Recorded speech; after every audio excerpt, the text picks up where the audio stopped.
आप सभी को मेरा प्रणाम। तो आज क्रिटिक के सवाल किए गए थे। लव की सीरीज़ ख़त्म कर दी है, ये आखिरी सवाल थे।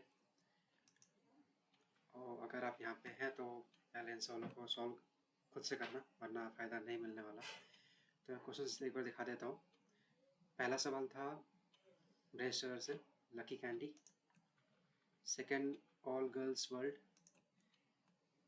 Minimum cost of the ropes, Huffman encoding, fractional knapsack, job sequencing problem. ठीक है, फिर एक बार डिस्कस कर लेते हैं। ये तो कैसे ट्राई करना है, सोचना पड़ा हुआ है इसमें। Minimum cost of the row, ये मैंने आज सॉल्व नहीं किया, पहले सॉल्व करके रखा था, लेकिन ये इसका यूज़ नेक्स्ट प्रॉब्लम में आएगा, तो मैंने इसको रख दिया। और थोड़ा इंपॉर्टेंट भी है एक्चुअली। इसको सॉल्व करने के लिए मेन हीप का यूज़ किया गया था। टॉप के दो एलिमेंट को पकड़ा, सम करा, फिर उनको उसको मेन हीप पर पुश कर दिया। काफ़ी अच्छा प्यारा प्रॉब्लम था ये सब पता होना चाहिए। एग्जाम में पूछ लिया तुरंत आंसर डाल देंगे। ठीक है, सेम कॉन्सेप्ट हफमैन एनकोडिंग में यूज़ किया गया था। खुद से तो ये नहीं हो पाया था, लेकिन नोट सब डिफाइन किया, कंपेयर ऑपरेटर, ये सब चीज़ें आती हैं, थोड़ी सी डर लगने लगता है ये सब चीज़ें आती हैं तो, लेकिन कितना आसान चीज़ें होती हैं फिर भी।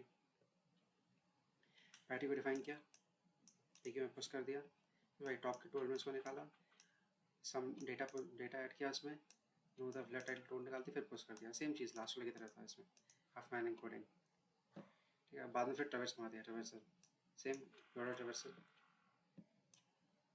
मेन प्रॉब्लम इसमें यही थी, पीक्यू का प्रायोरिटी की यूज़ करना, ये समझ में आ जाए। और उसके अलावा ये लेफ्ट राइट का यूज़ करना है, मतलब लेफ्ट राइट के टॉप के 2 एलिमेंट्स निकालने हैं। ये टिपिकल मतलब स्टैंडर्ड प्रॉब्लम्स टाइप के हैं, अगर किया रहेगा तो फ़ायदा मिलेगा। थर्ड था फ्रैक्शनल नैपसैक, ये तो सॉल्व हो गया था यार। इसमें बेसिकली मैंने डिवाइड कर दिया था। ग्रीडी का यूज़ कर ही रहे हम लोग, चाहते हैं कि ऑप्टिमल पाथ हम लें, तो मैंने यहाँ पे ऐसे 60 को 10 से डिवाइड कर दिया, 6 आ गया।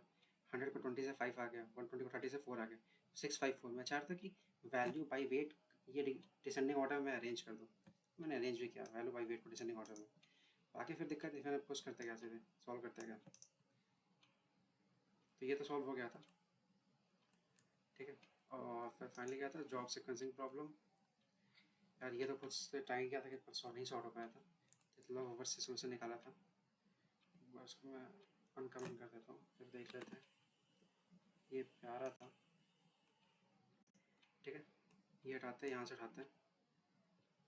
वेक्टर डिफाइन किया, पेयर डिफाइन किया, पेयर में प्रॉफिट और डिक्लाइन साथ में डाल दी, सॉर्ट कर दिया, सॉर्ट बाय प्रॉफिट किया। एक अच्छा था इसमें, ये अलग किया था मैंने, मतलब ये मैंने ये सोच पा रहा था कि अलग से एक डिफाइन किया वेक्टर, सबको पहले -1 डाल दिया। उसके बाद जब ट्रैवर्स कर रहे थे हम सारे एन पे, एन क्या था हमारे लिए, अच्छा ठीक है।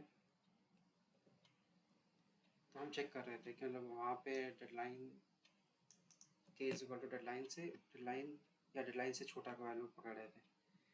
तो अगर -1 मिल रहा था हमें तो सॉल्व करते रहे थे। ये पार्ट काफ़ी प्यारा था, ये फिगर आउट करना और ये अलग से वेक्टर डिफाइन करना, ये मैं सोच नहीं पा रहा था, तो गलती हो जा रही थी। और इसके अलावा यार बेटर तरीके के लिए चैटजीपीटी से निकाला था, मतलब ये बाद में टेली मार दे रहा था। एक्चुअली अराउंड 90-95% सॉल्व हो जाता था, बाद में टेली दे दे रहा था। तो उसे डिज़ाइन सेट से सॉल्व किया था, यूनियन में कॉन्सेप्ट यूज़ करके। इसका यार कॉन्सेप्ट भी वही सेम चीज़ है, ये भी वही देता है, लेकिन बस सिंटेक्स वाली चीज़ें तो देखनी पड़ेंगी। मुझे अभी 100% समझ में नहीं आया ये वाला चीज़, डिज़ाइन और यूनियन बाद में सीख लेंगे थोड़ा सा। अभी ये चीज़ तो समझ में आ गई है, ठीक है। तो आज तो मेनली इतना ही किया।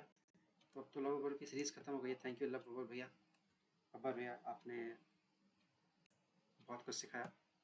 तो अब क्या करना है, अब इसमें भी एक दिन का रेस्ट लेंगे। उसके बाद फिर स्टाइवर की जो सीरीज़ है ना, स्टाइवर के बस ये सीरीज़ है 191 वाली, इसको सॉल्व करेंगे। अराउंड 2 महीने लग जाएंगे, इसको आराम से करते हैं, ठीक है। फिर यार थोड़ा थोड़ा रोज़ करते रहेंगे, खुद से करते रहेंगे, ट्राई करेंगे जितना हो पाए, ठीक है। फिर बाय बाय।